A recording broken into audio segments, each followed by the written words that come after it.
All right, everyone. Welcome back to another episode. You've got Left Eye Ego here. If you cannot see me, it is because we're in the middle of a move here. We're switching out headquarters, so place looks a little bit barren right now, but it did not change the fact that we got another one for you.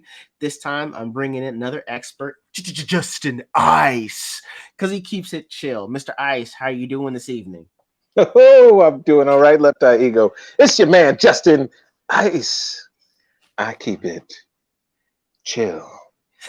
What's so happening? uh it's going great, going great. So for everyone that's coming in today, thank you and welcome.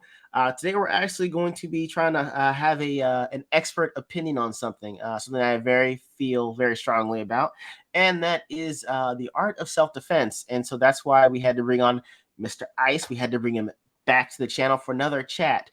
We wanted to talk about some of the I guess the fundamentals and the mindset regarding the nature of self defense, as far as things that we can do right now to ensure that we are actually being safe and being cautious as well. So, with that, Mr. Ice, take it away. What's up, everybody? Well, since we're talking about self-defense, then you need to know that you are no longer talking to Justin Ice. You're talking to your man, Godfist of Godfist Training, Honga, Kung Fu, and Fitness. You can find me on Instagram. Just type in Godfist Training, That's GODFISTTRAINING. That had no rhyme rhythm. But yeah, it's your man Godfist Sifu now. And then all switched right. faces. Switched faces. And the face of Godfist says what? Take us through the steps. The steps. The steps of self-defense. How do we talk about self-defense? Yes, sir. Where do we want to start with why? Well, the first question is why? Why should anybody study self-defense? And what is self-defense? What is self-protection? It's a good question. Is it fighting? No. Self-defense is not fighting. Fighting is when two people agree to try to beat the trash out of one another. There is an Okay. agreement. There is an agreement. Whether it's like filling out papers before getting on and agreeing to rules before getting into a ring, or an encounter in the street, and instead of surrendering or just getting your face punched in, which doesn't seem much like a choice, you actually offer, let's say you're in the receiving end of that conflict, you offer resistance without making every possible attempt to de-escalate or just get away from the situation. It's a fight at that point. That's a fight. That's a fight. That's when you're no matter that's when you kind of take on an offensive, a truly offensive stance, and are prepared to kind of go blow for blow in exchange between people, right? Self-defense is well, let's look at the name. Self-defense, yourself, and defending, which means we're going to imply that there's an other offense. Okay. If you're going to protect yourself, then to the self there is the other, and the other is providing an offense. So you're being attacked by an other, or you're potentially going to be attacked by other, or just there's other. Other is present in a danger, so you need to learn to defend yourself from the offense of other, right? Right. So where does self-defense exist in that breakdown?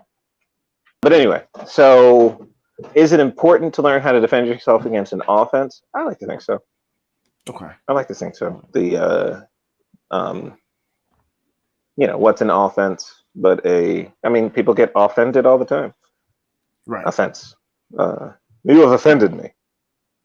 And the only person who can offend you is an other. So the other or other person or other individual offends you, then, the stance is defense. If you don't feel like you're offended, then you don't need to defend yourself. I see. But Okay. you know, Huh. I guess the better All right. question is, do people offend? And what does it mean to offend you? Well, um, I don't know. I would say everyone has the will and right to behave as they will without infringing on another person's capacity to do will. So we don't endanger martial practice really deals with we don't endanger somebody's physical well-being. We don't Okay. offend their bodies, right? We don't hurt Right. someone's physical well-being. You know what I mean? And there are other Yes. types of offense. There's some jerks out there, straight up Right. a-holes. I am PG-13. Um, unless Left Eye Eagle wants me to go full R.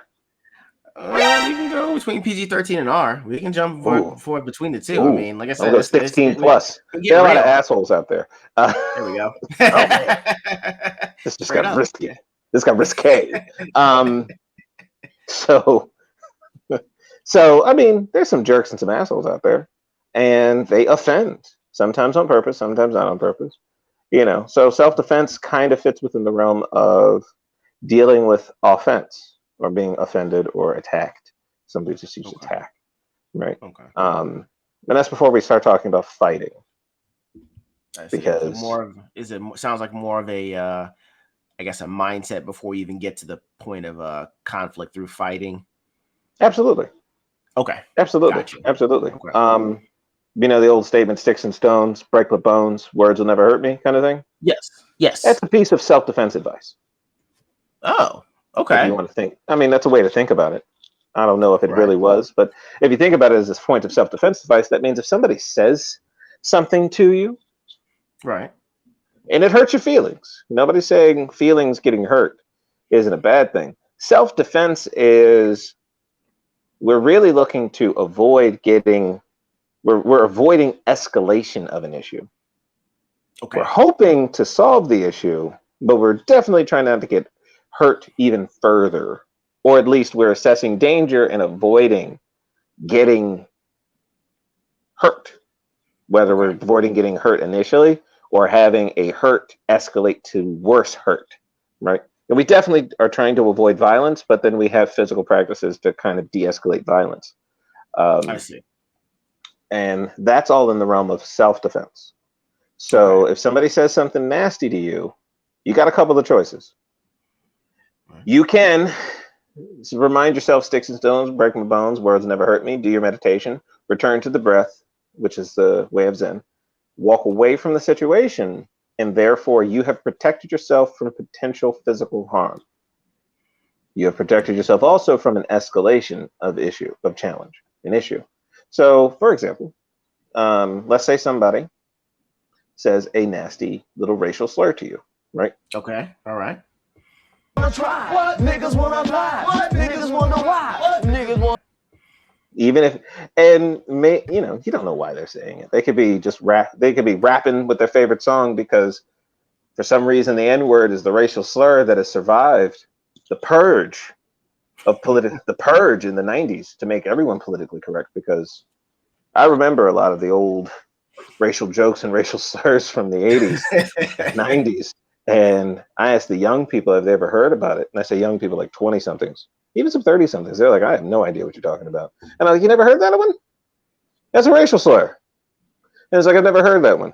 And then they tell me there's some kind of polluted misunderstanding of the English language is now a racial slur. I'm like, that's just a part of the vocabulary. What are you talking about? That's not a racial Right. slur.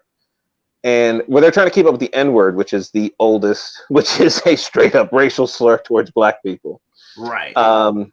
So we can talk about that in a different podcast. Why I think the racial slur against black people has survived the purge of the PC experience in the 90s, and has survived for hundreds of years. Survived since slavery. Hmm. But all the other ones seem to just drop off the face of the earth. Look at that. Isn't that interesting? But that's a different conversation. But I've seen videos and little things where a gentleman of a lighter complexion may use the N word in the direction of a person of a darker complexion.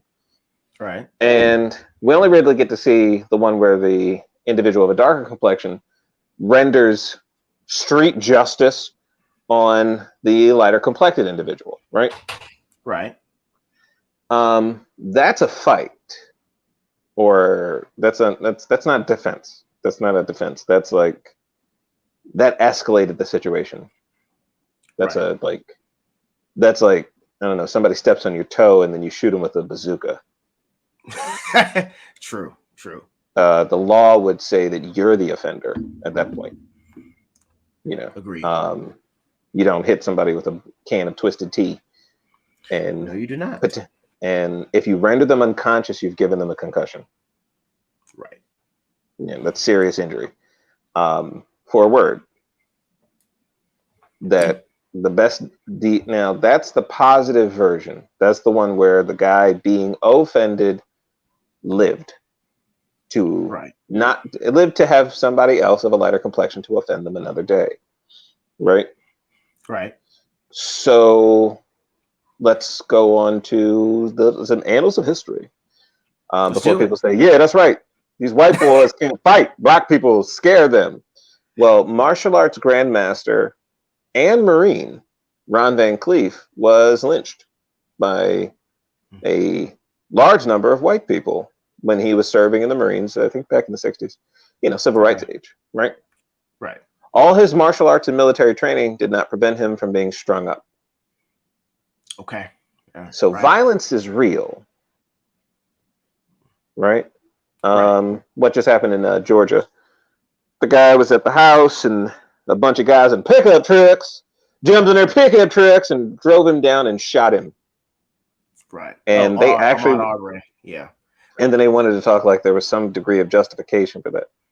No, Right. no, there isn't. But what we're looking at is a situation, but that's just more of a conversation to the reality of like, in a situation where someone could use something like a racial slur, like the N word, from a lighter complected person to a darker complected person, it cannot be assumed that lighter complected people can't just decide to jump into pickup trucks and blow your brains out because you decided to throw punches when they called you a Right. name, or that your ability to throw punches is going to supersede something far worse, like a mob who want to string you up now because they are racist or violent, hood wearing monsters, right?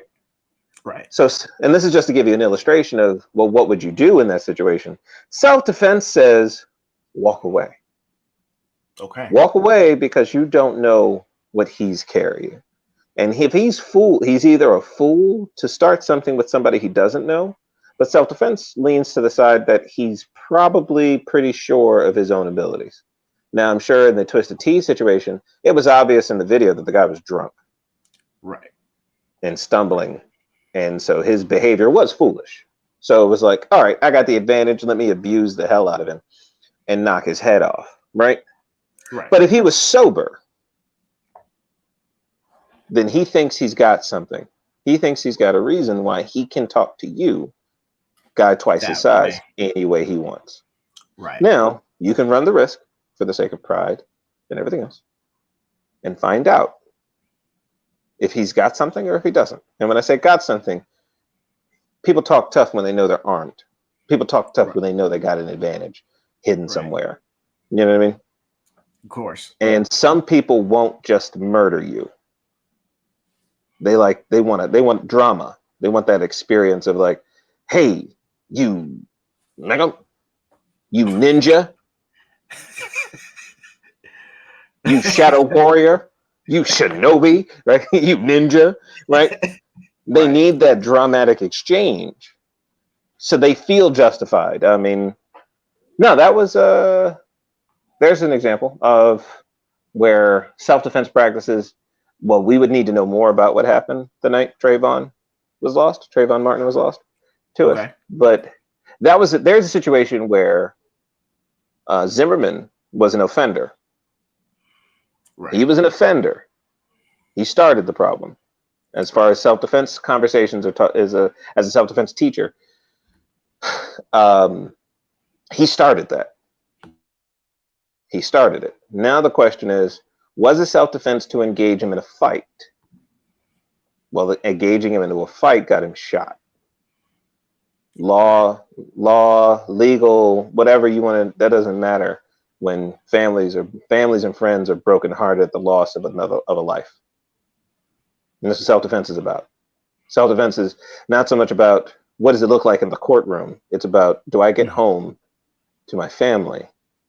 And what are the best options I can make to get there? Physical exchange is kind of like last resort because now you're Okay. playing the coin toss game.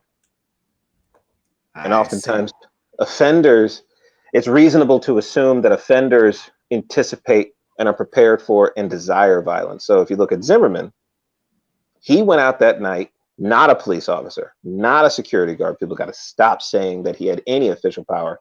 He was just some violent ass joker driving around looking for trouble, who definitely probably had a little history of, who definitely had some history of violence, anger, and some racism. And he went out looking for trouble. And he picked this young man to start trouble with.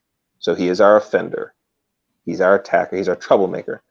Now the question is, and we would have to know more about what happened that evening, which we don't know enough because we were not there. We don't know all the particulars. You know what I mean? Can't be properly analyzed from a self-defense perspective. What we do know is that he started the problem, and the problem led to a physical altercation. Now, whether or not the necessary self-defense strategies, whether he implemented enough self-defense strategies and it was just a lost cause, then it's like, well, then how was his physical violence? How was his fighting? Because the guy who wanted to go out and start trouble that night went home that night, and then he got acquitted, right? Because you engage a man in a physical altercation, the law then has a different attitude on what is self-defense and what is not self-defense. The law really only talks about self-defense once violence has begun. Okay. And then they also measure how much violence has been done. Right? Yeah. So that means there was a woman in Texas. According to the witnesses, her family and everyone else, he repeatedly raped her as her husband. He beat her as her husband. And then one night he tries to do all that again. And then he tries to, according to the story, he tries to approach her with a knife. She struggles with him, gets the knife, and then stabs him 196 times. I see. The law said you're a murderer.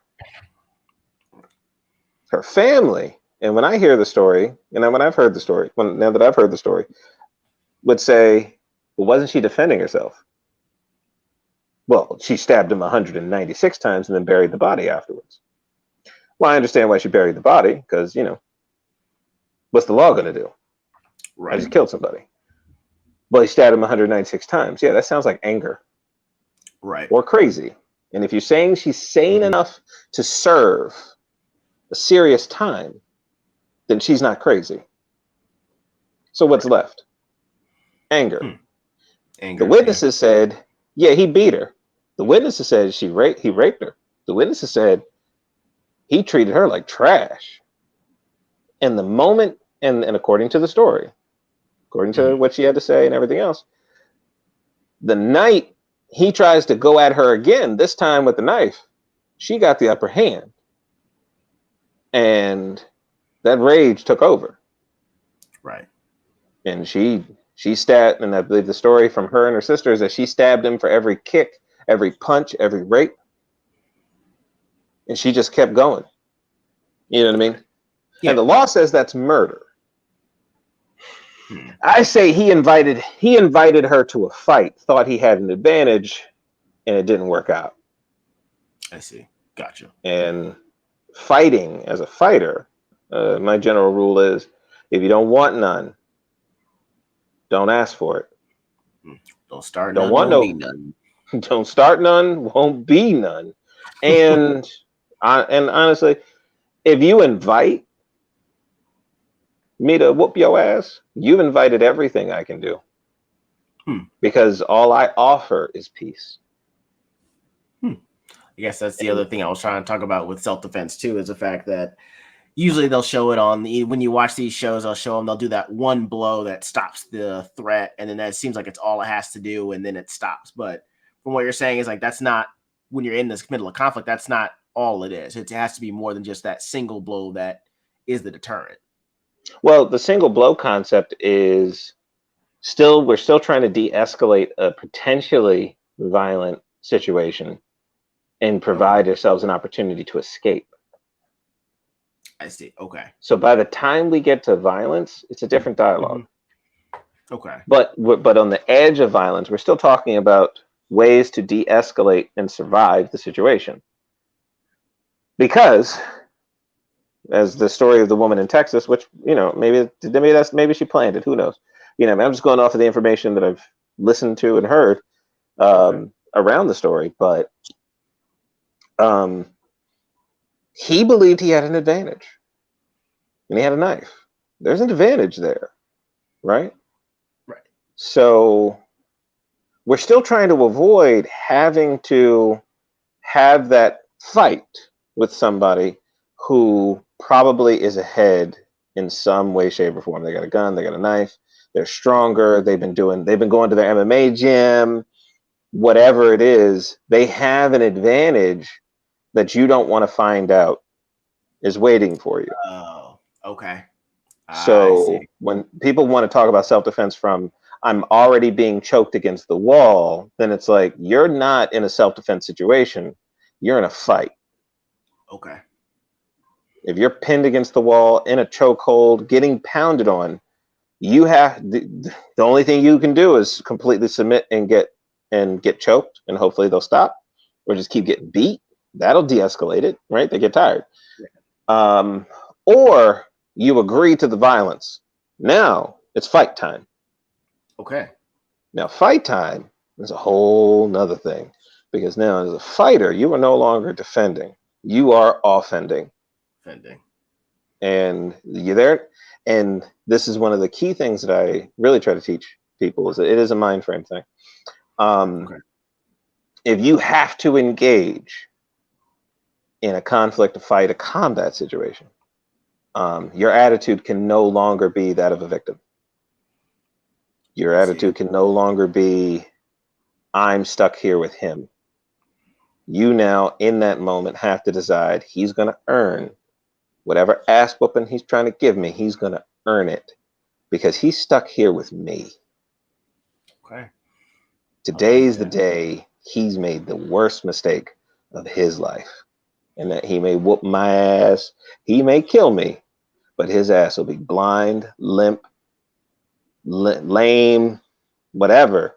Something. In a fight, everybody walks out messed up, even the winner. Okay. So it's All right. about embracing the devil within.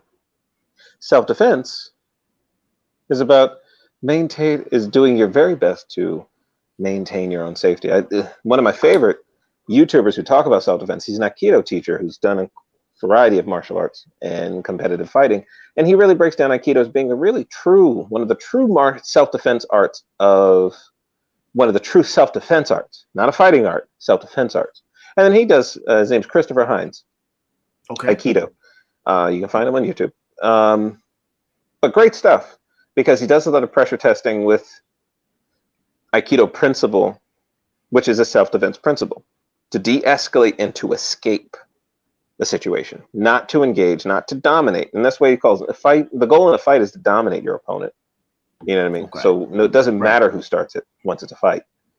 The Okay. goal is dominance.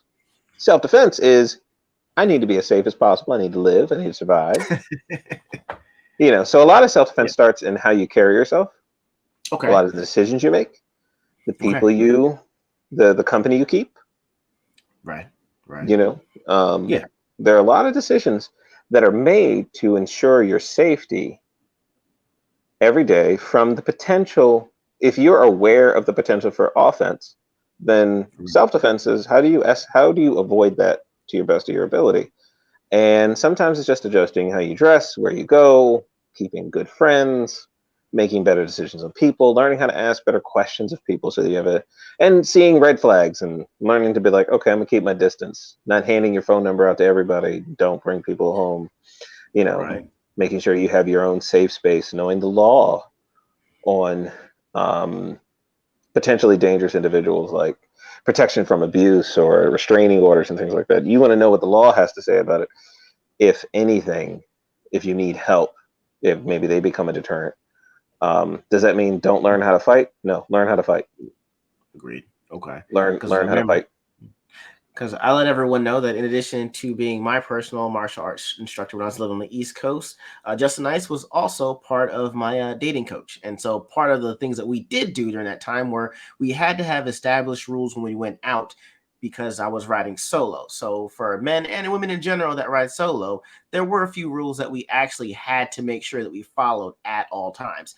Self-defense, like you said, is a mindset, but it's also things that you need to keep in mind while just going out on your Friday or Saturday night. So, Mr. Ice, it's been a while, but can we address some of the rules that we did talk about for going out there and for self-defense in the dating game? Sure. Let's go. Let's do this. Let's do this. Let's do it. Ooh, I got to switch hats. you almost got to turn his hat around because it's the same hat. But just hey, oh, there it is. There it is. How much, little homie? Let's got this dice. All right. So, I don't remember the list of rules. You may have written them down, but I maintain the general understanding of keeping it chill. Pimpin'. I'll take that. Well, with being out in these streets, being out in these streets depends on how you get the date too. But when dealing with strangers, because dating is pretty much dealing with strangers, or going out to meet people. Well, one, if you're going out to meet people, that's already kind of dangerous doing it solo, flying solo. But you want to make sure you want to make sure you have trusted people to know where you are, and you want a check-in process for that.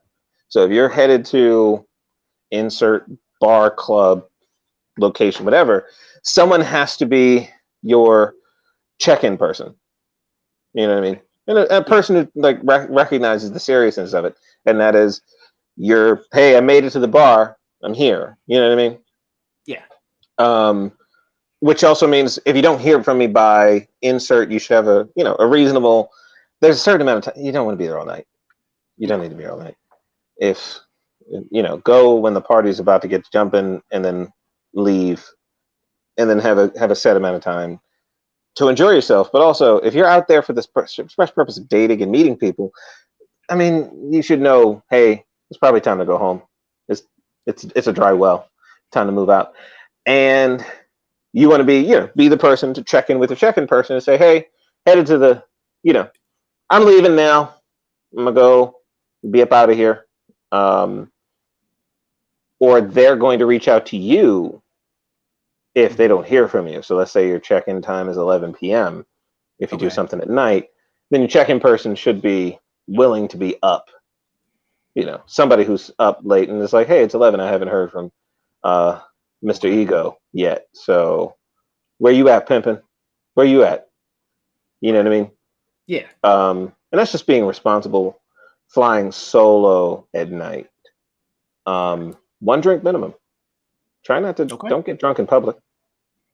Public intoxication. We do not condone that. No. Be yourself. One person's going to date the real you, not the drunk you.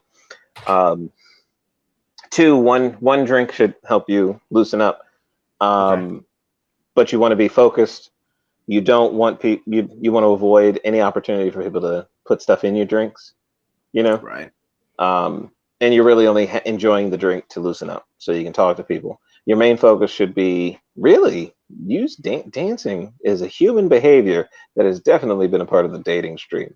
So the goal is, if you're trying to meet somebody, you wear your dancing shoes, not your high heel want to look sexy shoes. Because, and I mean, you may disagree, but I really think that if you went out there and just got on that floor and you tore it up to the best of your ability, everybody's looking. You can catch somebody's eye. You know what I mean? And watching the human body move is a sign of human fitness, which is sexually appealing to a prospective partner, right? So standing there, sipping on a drink, this is for men and women, isn't making you more attractive. Okay. Doesn't make you more attractive. If a man's looking at a woman just stand there looking awkward, sipping on a drink, he's like, she's easy. Yeah. Okay. And easy as in, I can say anything to her. She should be glad that somebody's talking to her. Okay. The queen is on the dance floor, moving. And then the guys who approach her are like, yo, I can move too. And then she's like, you sure about that, pimpin'? You know what I mean? Right. And Right. in that, she demonstrates her vitality, her focus, her alertness, her readiness, right? She's also Right. wearing good shoes and everything else. And she looks like the boss. So Ah. the guy Okay. who approaches her already kind of has an elevated sense of, man, girl, ooh, ooh, baby, you look, ooh, who is this over here? Uh, uh, Then he goes over, and if he's a joker, everybody's gonna laugh at him. You know what I mean? Right. But if you're just standing Right. there looking silly, the only guys walking up to you are the guys with no courage. Okay. And if you're a brother, you need to get on that dance floor and shake it up. Once again, if Okay. you're dancing and you moving and grooving, you showing off that hips and them shoulders and them legs and you moving, you're like, yeah. You know what I mean? Yeah. Yeah. You're elevating your potential of meeting somebody. Okay. Because people are gonna look at that dance floor and they're gonna be like, whew. And mind you, body gyrating, the body moving turns people on. And I mean Okay. real dancing. Even that freaky crap where people are diving on each other, it looks like pro wrestling. That's Yeah. I know what you're talking still about. that's still more attractive because they're moving. It pulls people onto the floor. I just believe in good music and respect and decent actually dancing. And once I again, see. still draws the eye. Okay. Draws I the see. eye, but also creates a position of dominance because it really shows off your human attributes, your agility, your strength, and also shows off confidence. Confidence is a deterrent to people who want to prey on weakness.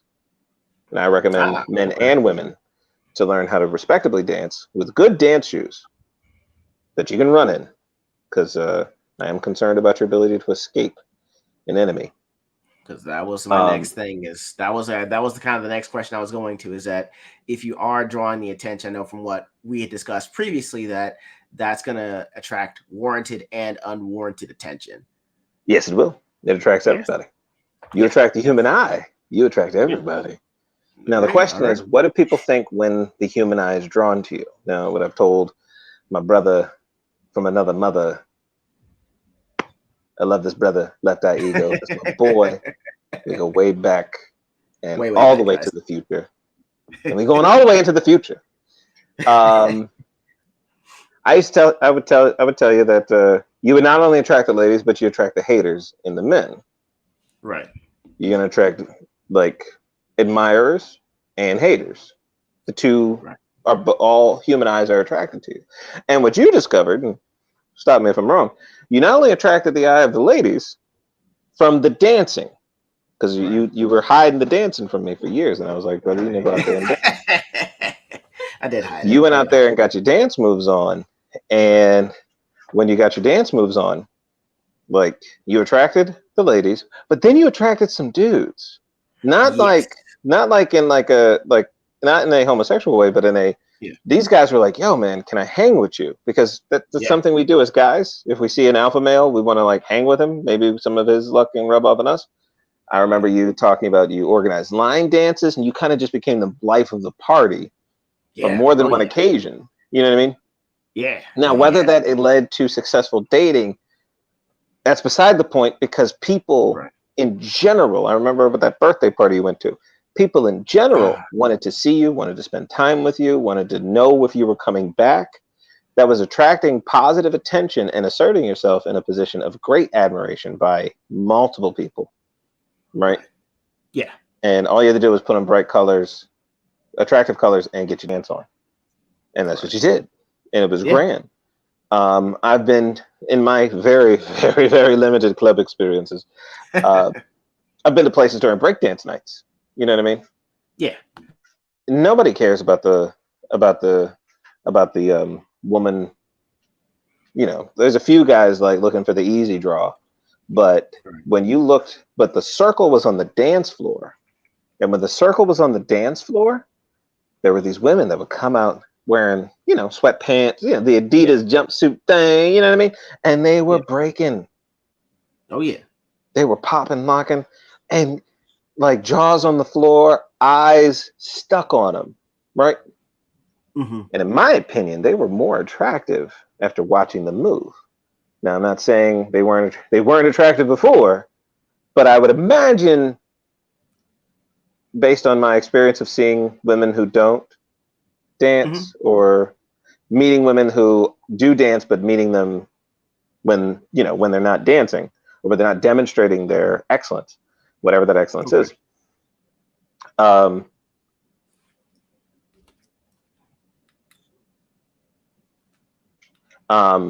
when they did become more attractive, when they demonstrated they had a skill like dance, especially dancing.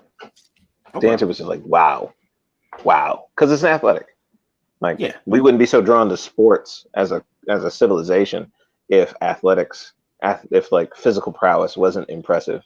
We wouldn't be drawn to fitness magazines and CrossFit if physical aesthetics weren't attractive. So, I recommend one drink to loosen up. Go to a place that's got nice music and dance, like real dancing, not some like, hey, you can climb on my hind parts and just put it in dancing. Because you don't even attract guys who can dance. I've seen the freak show and exchanges. All he does is walk up behind her, stick his pelvis out, put his hands in the air, and then kind of slightly gyrate with the music. And she's doing all the work. That's some bullshit. She's out there sweating, Agreed. and he's out there just like, just rub your butt on my cock. He's not dancing, ladies. No, he's not at all. He's not dancing. Minimal effort. He lacks the physical aptitude for which dancing culturally throughout human history has demonstrated a man's physical aptitude, Right. and just general prowess as a human being, whether has excellence or not, whether he can follow rhythm and how much of his body can he move with that rhythm. And it goes the same for women. Like, y'all get out there and learn some moves. You know what I mean? Yeah. Watch some boy bands and memorize the dance moves while you're hiding from grandma, so she doesn't. You're hiding from mom, so they don't know that you're studying the moves, and hit them with the icebox. Oh man, yeah, that was that. He threw that out there because that's how he figured out I could dance. He did the choreography for Icebox from Mario, and that's when he figured out I could. You really put me out. This is amazing. He is amazing, everybody. Left Eye Ego can shake all the legs. Oh my god, this guy put me out here online. This dude is like a choreographer. It's insane. He's amazing. Moving along, guys. Moving along. Amazing. All right. So, I mean, I would say that I kind of hear pushback from people that don't want to learn self-defense and say, well, hey, I'll just, get a gun, or hey, I'll just get a knife, or I'll just get a taser or pepper spray. For those type of people, what is the, I guess, response from someone that is a practitioner of self-defense? The knife, the pepper spray, and the taser. Your attacker will be very happy that you brought the weapon he's going to use on you. I appreciate you at least, talking about self-defense, from your general awareness all the way up to the dating and even the actual reason why we have the Second Amendment for what it's worth. I really appreciate you coming out. Guys, get used to more of Justin Ice in the future. I'm going to have to be bringing him on again. I know he loves this. But yeah, shout out the Instagram that you use and the training as well. So the people that are on the Northeast Coast can actually get some training from you, sir. I'm in Philadelphia area, people. It's a great Philadelphia area. Jersey, New Jersey, no, Delaware, New Jersey, Philadelphia, mainly Philadelphia. Got this training. We do Hong Kyun, traditional Chinese martial arts. Been doing Chinese ancestry martial arts of the Chinese history for over 30 years, for almost 30 years. And we keep it real. We keep it real, people. But Godfist training, you can find me on Instagram. Send me a direct message, DM me. Yes, I am this silly when teaching. I don't believe in being the grim warrior who takes everything so seriously, because the brain doesn't take in information when you're just a complete jerk hat, jerk hole, whatever you want to call it, PG-13. Yeah. People taking, and we're talking about something uncomfortable and very scary, and that is personal self-defense, especially if it gets violent. And I want you to get something out of it and not feel like you're in constant danger. Paranoia is never the goal.